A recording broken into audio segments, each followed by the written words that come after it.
नमस्कार। अगले हफ्ते में आप सभी का स्वागत है। मैं हूं स्वाति रायना। इस शो में हम आपको बताएंगे बाजार में आज कैसा रहा कारोबार, साथ ही अब सोमवार को क्या बनेंगे आपके लिए मौके। और हमारे साथ शो में शामिल होंगे जी बिजनेस के मैनेजिंग एडिटर अनिल सिंह भी, इनसे करेंगे बातचीत। और साथ ही आज हमारे साथ है प्रॉफिट मार्ट सिक्योरिटीज के अविनाश गोरक्षकर। अविनाश जी, आपका भी करते हैं स्वागत शो में, और पूरी रिसर्च टीम से समझेंगे अलग अलग सेक्टर्स का हाल और उनके एक्सक्लूसिव रिसर्च।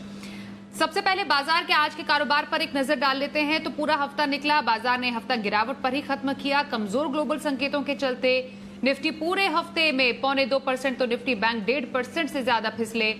जहां आईटी शेयरों ने बाजार पर दबाव बनाने का काम किया, वहीं पीएसयूज में जोरदार तेजी दिखी और यह हफ्ता पावर शेयरों के नाम रहा खास तौर पर।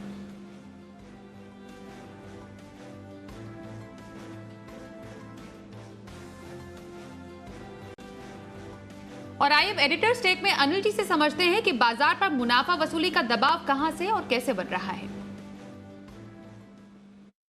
दुनिया भर के बाजारों की कमजोरी का असर भारतीय बाजार में आज हफ्ते के आखिरी दिन और अक्टूबर सीरीज के पहले दिन देखने को मिला। कमजोर शुरुआत होना तय था, लेकिन उतनी कमजोरी के साथ खुले नहीं जितना डर था।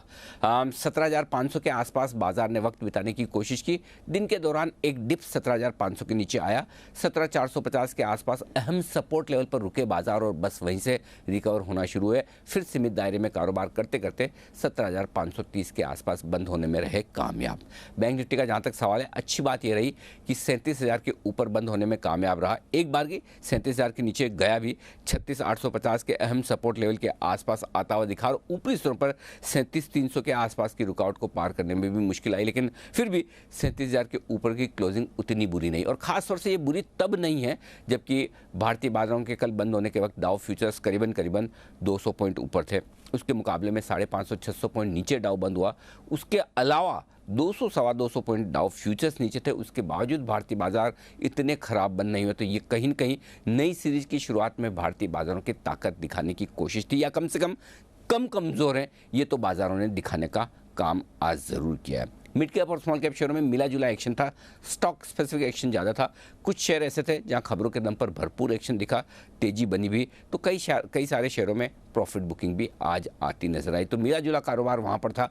ओवरऑल आप कह सकते हैं ऐसे पॉइंट्स के हिसाब से देखेंगे तो आपको लगेगा अरे आज तो ख़राब दिन था, लेकिन जिस तरह के मूड माहौल में थे हम, ग्लोबल माहौल जैसा था, उसको देखते हुए कहीं कोई ऐसी खराबी वाला या बहुत ख़राब दिन जो हो सकता था उससे हम बच गए और ठीक ठाक से हल्के नुकसान के साथ बंद हुए भारतीय बाजार।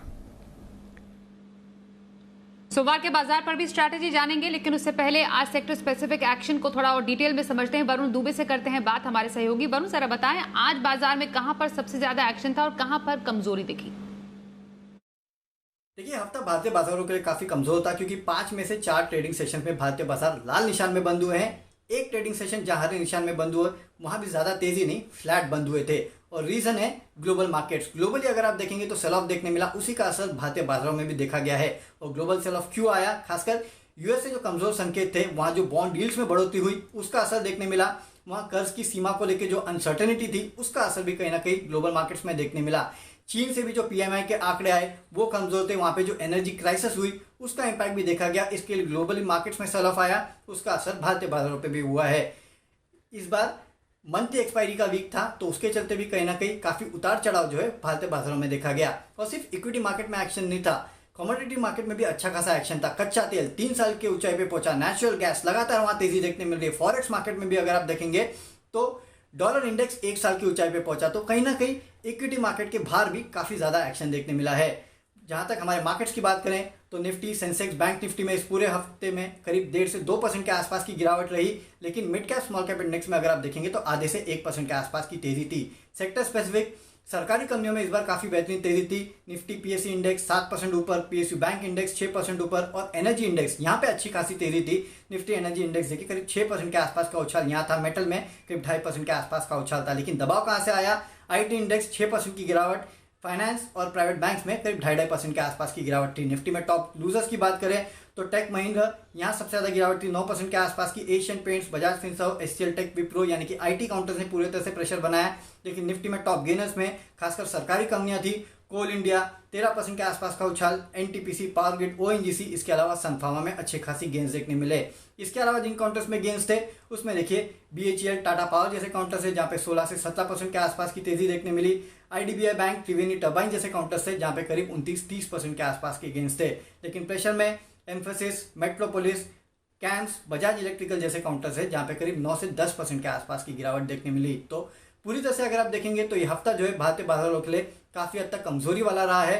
पिछले हफ्ते सेंसेक्स ने 60,000 का लेवल छुआ था। इस हफ्ते हम मान के चल रहे थे कि हो सकता है कि निफ्टी में 18,000 का लेवल देखने मिले, लेकिन वो नहीं देखने मिला क्योंकि ग्लोबल कमजोरी के चलते भारतीय बाजार जो है उसमें भी इस पूरे हफ्ते जो है वो कमजोरी रही है।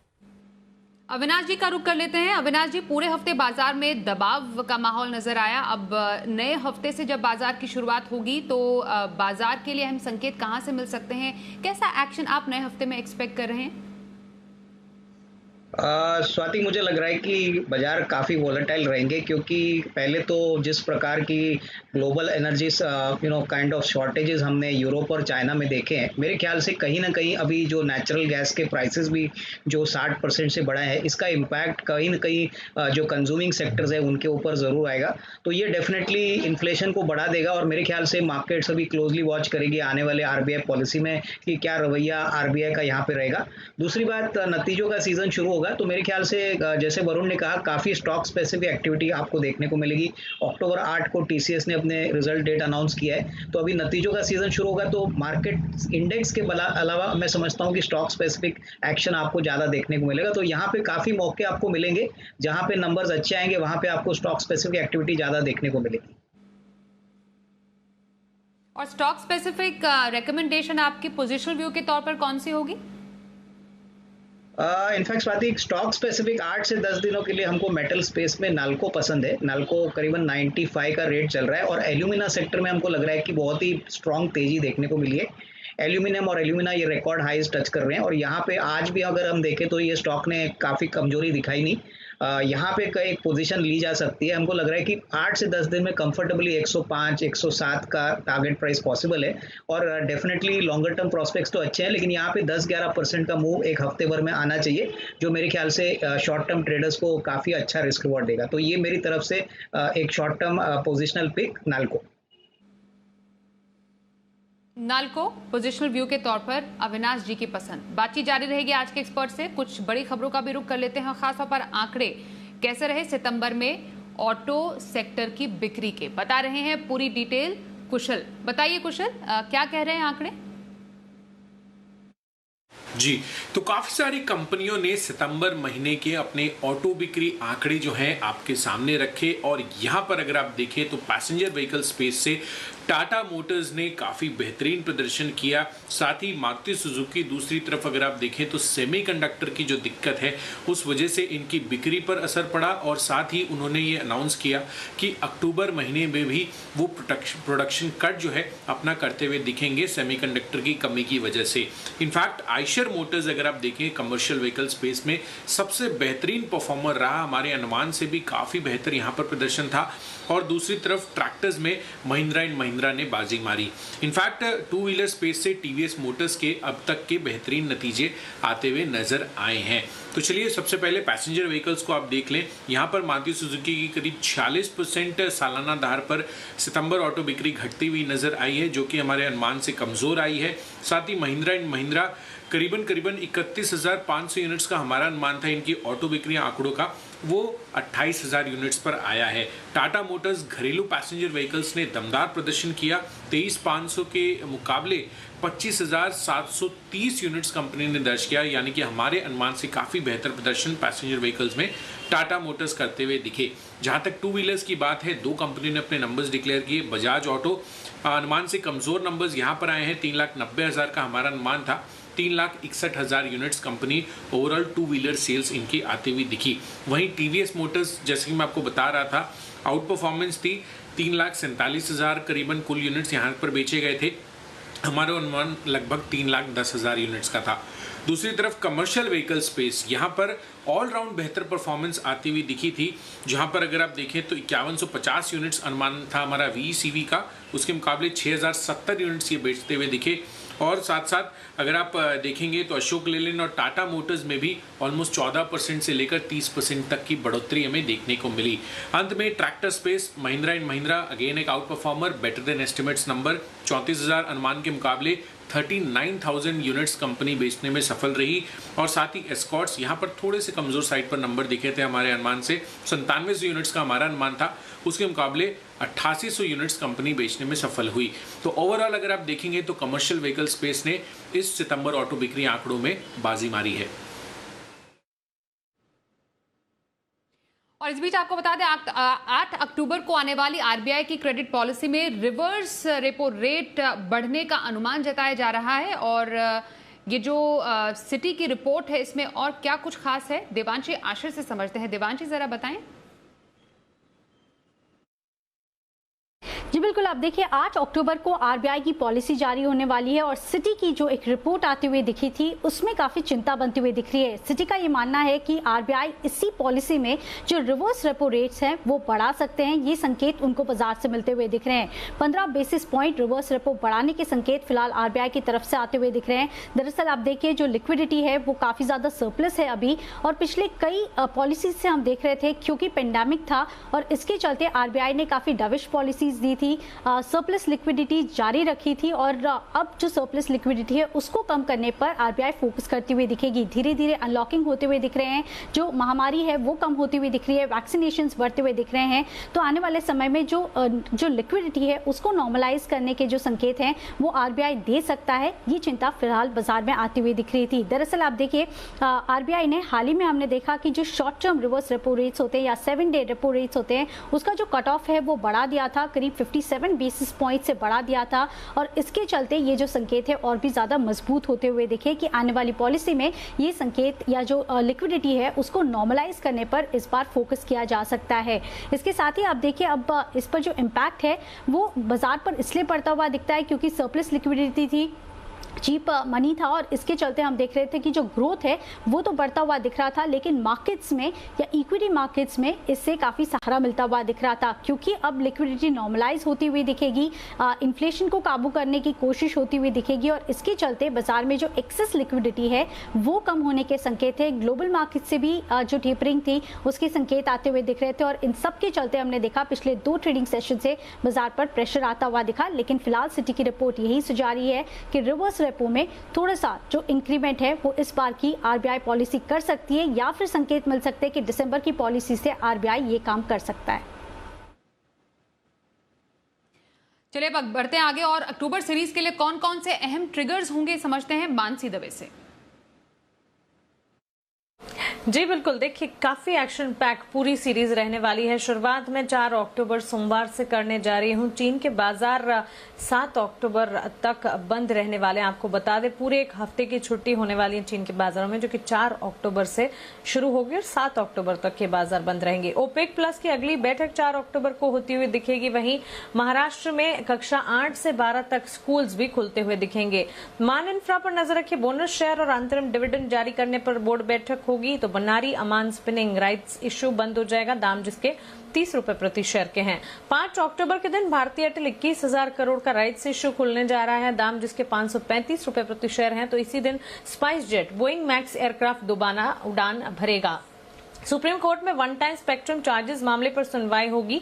वहीं 6 अक्टूबर आरबीआई की मॉनेटरी पॉलिसी कमेटी की बैठक शुरू हो जाएगी। 6 से 8 अक्टूबर तक ये बैठक चलेगी।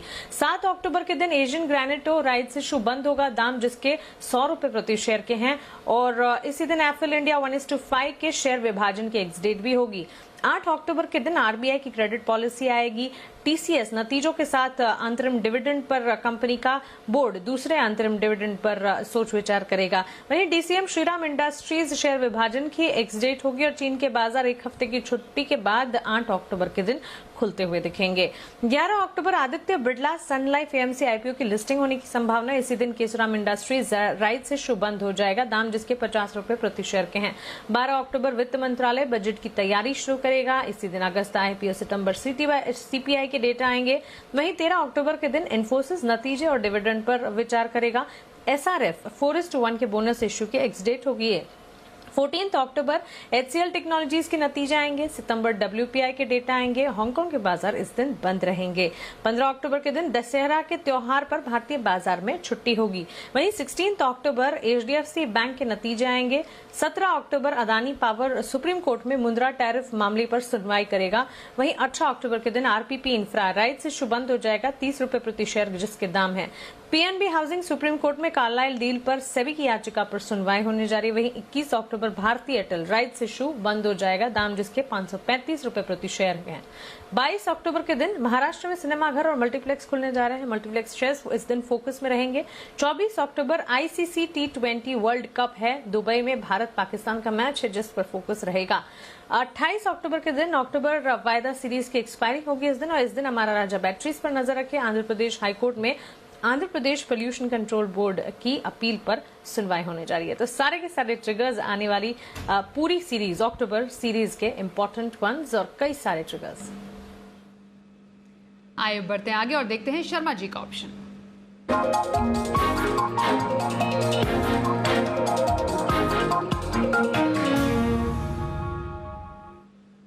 HDFC सिक्योरिटीज के VK शर्मा हमारे साथ है। सर बहुत स्वागत है। अब सोमवार के लिए कहां पर रखी जा सकती है ऑप्शन स्ट्रैटेजी?